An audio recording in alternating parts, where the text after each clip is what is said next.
Thank you, Mr. Chairman. And thank you, Ambassador Sherman and Undersecretary Zubin, for your work.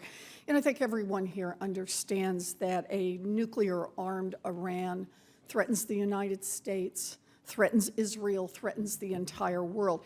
The question now before Congress, and the only question before Congress, is whether the nuclear agreement negotiated alongside other countries represents our best available option for preventing Iran from acquiring a nuclear weapon. So I want to see if we can just pull some of these pieces together and evaluate the options. What happens if we go forward with this deal versus what happens if we back out? Let's start with the tough sanctions imposed by the United States with the cooperation of other countries around the world, such as the UK, France, China, Russia, Germany, the EU. If we reject this deal, we need our international partners to continue the tough sanctions, refuse to trade with Iran, block Iran's access to the frozen assets in order to be effective. So, Ambassador Sherman, if we walk away, do you believe that all the other nations that have endorsed this deal are likely to continue working with us to impose strong sanctions against Iran? No, because as Acting Undersecretary Zubin said, the reason they cooperated was because we were pursuing a diplomatic solution and they thought that was worth trying to accomplish. That has now been accomplished, so they believe it was worth taking the economic hits they all did to do that. But if we walk away from what they consider to be a good deal, 90 countries have spoken out in support of that deal, they will believe that we have changed the equation, we have not operated in good faith, and we are on our own. All right, so let's look at what happens if we're on our own. If the United States attempts to continue sanctions on our own while other nations resume trade with Iran, how effective will our sanctions likely be? They'll be less effective than they are today and that they were when we negotiated this agreement. All right, so thank you. Let's now consider the roughly $50 billion of Iran's money that's frozen and could be granted to Iran as part of sanctions relief if Iran complies with the deal. Undersecretary Zubin, let me ask, is most or even a very significant part of this $50 billion held in the United States? No.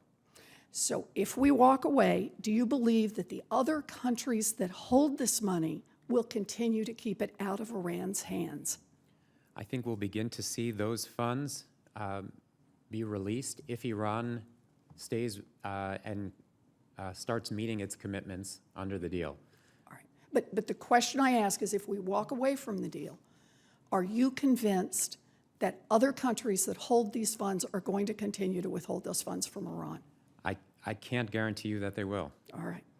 So let's talk next about Iran's nuclear weapons ambitions. Ambassador Sherman, if we reject this deal and Iran decides to build nuclear weapons, what would be Iran's breakout time? That is, how long do you estimate it would take Iran to produce enough material for a nuclear weapon?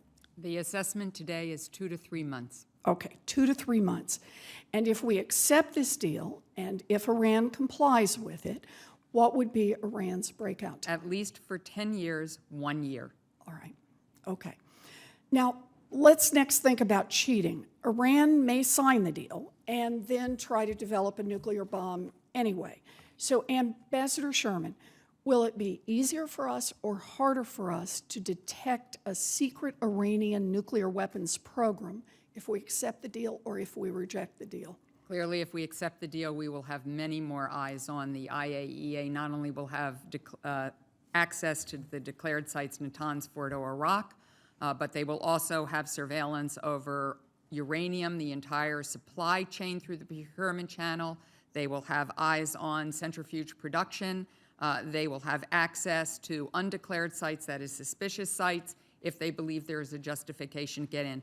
Much of that, most of that, nearly all of that will disappear if there is no deal. All right, and then I just have one more question on this. Let's talk about war. I don't think Americans want to be dragged into another war in the Middle East, but let's face hard facts. If we reject this deal, Iran's breakout time will go down, and that will increase the pressure to take military action very soon. So what I want to compare here is the effectiveness of these two options, a negotiated option versus a military option, in the long term, which action is likely to be more effective at preventing Iran from developing a nuclear bomb? Accept the agreement and closely monitor Iran's nuclear program, or reject the agreement and, if there's escalation, bomb Iran? Which one's more likely to be effective? Clearly, a long-term negotiated solution, which is what we have in the Joint Comprehensive Plan of Action, is more effective. Because if we take military action, which the President of the United States will do if he has absolutely no choice, indeed will only set back their program, it's estimated by the intelligence community, 2 to 3 years, because Iran has the know-how. They have mastered the entire fuel cycle to create fissile material for a nuclear weapon.